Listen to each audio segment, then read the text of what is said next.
राम राम जी। उपवास रखना सनातन धर्म में पवित्र माना जाता है, लेकिन उपवास रखने के पीछे साइंटिफिक रीज़न क्या है?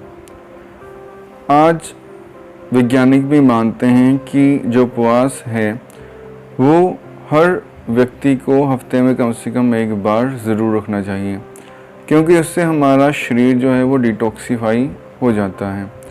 प्राचीन समय में उपवास रखना जो है वो एक निश्चित दिन में निश्चित देवता को समर्पित किया जाता था। जैसे सोमवार का जो उपवास है वो शंकर जी के लिए, मंगलवार का हनुमान जी के लिए। इस प्रकार जो उपवास है वो एक विशेष देवता के साथ संबंध रखा जाता था। जो उस देवता को मानते हैं वो इस दिन हफ्ते में उपवास रखते हैं। तो जो उपवास है वो रोज़े के रूप में मुसलमान भाई भी रखते हैं। उनका एक विशेष महीना होता है जब वो रोज़े रखते हैं, अर्थात उपवास रखते हैं। और फास्टिंग जो है वो जो क्रिश्चियनिटी है उसमें भी आती है।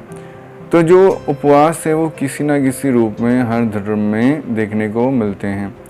उपवास का जो अर्थ है, संधि विक्षेप करें उप प्लस वास, इसका अर्थ है पास प्लस निवास करना, कि परमात्मा के पास रहने को उपवास कहते हैं। कि हमारी जीवन चेतना जो है वो उस परम चेतन परमात्मा के कुछ पास आ जाती है। एक तपस्या भी उपवास के द्वारा हो जाती है। हमारा शरीर जो है वो तप कर, जैसे सोने को तपाया जाता है पवित्र करने के लिए, तो हमारा शरीर भी कुछ कष्ट सहन करके वो तप कर निरोग हो जाता है। उपवास का संबंध केवल धर्म से ही नहीं है। उपवास रखने से हमारा डाइजेस्टिव सिस्टम ठीक रहता है। वैज्ञानिक मानते हैं कि जो लोग हफ्ते में एक दिन उपवास रखते हैं उनका इम्यून सिस्टम उपवास ना रखने वालों की तुलना में बहुत ज़्यादा स्ट्रॉन्ग होता है। छोटे मोटे रोग, एलर्जी, इन्फेक्शन उन लोगों को नहीं होती। फास्ट भी अलग अलग तरह के होते हैं, जैसे water fasting, juice fasting, fruit fasting. कुछ लोग पूरा दिन केवल जल ही पीते हैं, कुछ भी नहीं खाते, वो है जलाहार। कुछ लोग केवल फलों का रस पीते हैं, कुछ लोग फल खाते हैं, उसे फलाहार कहते हैं। तो अलग अलग तरह के जो हैं उपवास वो प्रचलित हैं। कुछ लोग दिन में एक ही बार खाते हैं।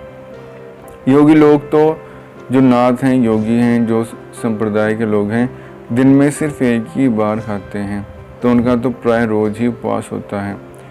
तो इस प्रकार जो उपवास है वो अलग अलग तरह के होते हैं। तो जो भी व्यक्ति जिस उपवास के साथ जो है वो अपने आप को कंफर्टेबल महसूस करता है। कुछ लोग कहते हैं कि मैं भूखा नहीं रह सकता, वो फलाहार कर सकते हैं। कुछ लोग कहते हैं कि मैं फलों के बगैर तो रह सकता हूँ लेकिन पानी के साथ नहीं रह सकता, वो सिर्फ फलों का रस पी सकते हैं। कुछ लोग कहते हैं कि मेरा शरीर स्ट्रॉन्ग है, वो सिर्फ जल पर ही रह सकता है, वो जलाहार कर सकते हैं। जैसा आपका शरीर सूट करता है, जितनी आपकी क्षमता है उसके अनुसार आप उपवास रख सकते हैं। उपवास रखने से ब्लड शुगर जो है वो कंट्रोल में रहती है। जो डायबिटीज़ का खतरा है उपवास करने वालों में नहीं होता। खून में ग्लूकोज जो है वो कोशिकाओं तक आसानी से पहुंचता है। जो शरीर का नाड़ी तंत्र है वो सही तरह से काम करता है। उपवास रखने से दिल के रोग होने का खतरा बहुत कम होता है। जो कोलेस्ट्रॉल है जो दिल की धमनियों को ब्लॉक करके हार्ट अटैक का खतरा बढ़ा देता है, वो बैड कोलेस्ट्रॉल हमारे शरीर में उपवास के दिन में अपने आप ख़त्म होना शुरू हो जाता है। तो दिल के लिए भी उपवास बहुत फ़ायदेमंद है।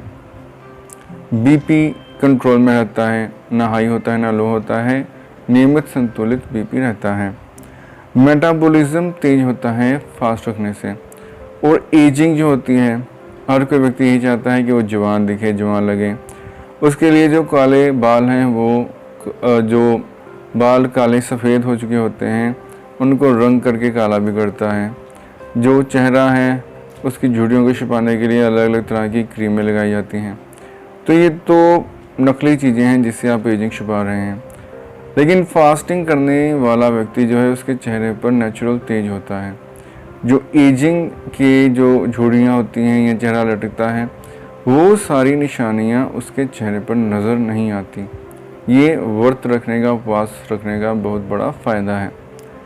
उपवास रखने से जो ओबेसिटी है, मोटापा है, वो कंट्रोल में रहता है। जो शरीर है वो ज़्यादा नहीं फैलता। उपवास रखने से हार्मोनल बैलेंस बना रहता है, जो अनेक तरह के रोगों से हमें बचाता है। उपवास रखने से हमारे जो ब्रेन सेल हैं उनमें ग्रोथ होती है। इससे हमारी स्मरण शक्ति भी बढ़ती है और मानसिक शांति की भी प्राप्ति होती है। ये तो हुए उपवास रखने के फ़ायदे, लेकिन कुछ विशेष बातें ध्यान देने योग्य हैं कि जो व्यक्ति बीमार हैं वो डॉक्टर की सलाह के बिना उपवास ना रखें। जो डायबिटीज़ के मरीज़ हैं वो भी अचानक खाना ना छोड़ें, डॉक्टर की सलाह ज़रूर लें। 24 घंटे से ज़्यादा उपवास ना करें, और उपवास जब भी आप रखें तो बार बार पानी ज़रूर पीते रहें कि बॉडी डिहाइड्रेट ना हो। तो ये कुछ चीज़ें थी जो उपवास रखने में आपको सोचनी चाहिए। लेकिन आपने देखा कि उपवास रखने के कितने सारे साइंटिफिक फ़ायदे भी हैं जो कि वैज्ञानिकों द्वारा प्रमाणित हैं। धन्यवाद।